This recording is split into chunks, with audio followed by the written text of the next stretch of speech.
Hello bachon, let's read the question. The question says, in the following questions, the assertion and reason have been put forward. Read the statement carefully and choose the correct alternative from the following. Option A given है, both the assertion and the reason are correct and reason is correct explanation of assertion.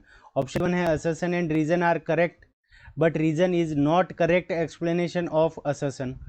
Option C given है, assertion is true but reason is false. And option D given है, assertion is false but reason is true.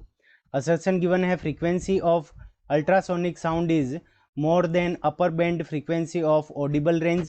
And reason given है, ultrasounds are used as diagnostic tool in a medical labs. ठीक है बच्चों, सो इस question के अंदर हमें ultrasounds के बारे में या अल्ट्रासोनिक साउंड्स के बारे में पूछा है, तो इस क्वेश्चन को करने के लिए हम की कंसेप्ट अप्लाई करेंगे. सो की कंसेप्ट, अब की कंसेप्ट के अंदर जो हमारी ऑडिबल साउंड होती है, ऑडिबल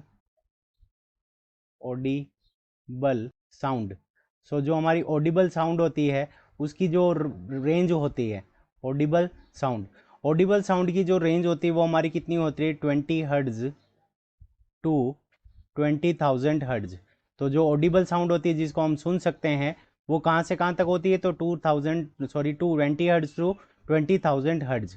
अब ये रेंज होती है ऑडिबल साउंड की. अब जो हमारी अल्ट्रासाउंड होती है, अल्ट्रासोनिक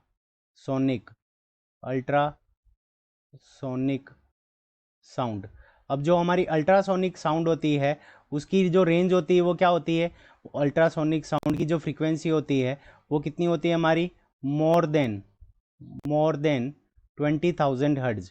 यानी 20,000 हर्ट्ज से अगर ज़्यादा किसी साउंड की फ्रीक्वेंसी है तो वो हमारी क्या, कौन सी साउंड होगी, अल्ट्रासोनिक साउंड. तो मोर देन 20,000 हर्ट्ज है तो ये इसके अपर बैंड, जो ऑडिबल साउंड है उसके अपर बैंड से ज़्यादा है इसकी फ्रीक्वेंसी. सो इसका मतलब हमारा असर्शन क्या हो गया, करेक्ट हो गया.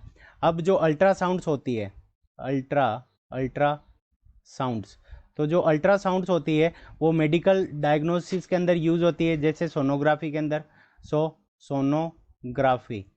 सोनोग्राफी के अंदर हमारी कौन सी साउंड यूज़ होती है, तो अल्ट्रासोनिक साउंड का यूज़ होता है सोनोग्राफी के अंदर. तो इसलिए हमारी अल्ट्रासाउंड मेडिकल डायग्नोसिस के अंदर भी यूज़ होती है. तो रीज़न भी हमारा करेक्ट हो गया, बट रीज़न इसका करेक्ट एक्सप्लेनेशन नहीं है क्योंकि हमें ऑडिबल रेंज वगैरह कुछ भी गिवन नहीं है इसके अंदर, स्टेटमेंट्स के अंदर, इसलिए ये इसका करेक्ट एक्सप्लेनेशन नहीं होगा. सो ऑप्शन बी हमारा करेक्ट आंसर हो जाएगा. Both assertion and reason are correct but reason is not correct explanation of the assertion. So option B is the correct answer of this question. I hope you understood it well. Best of luck. Thank you.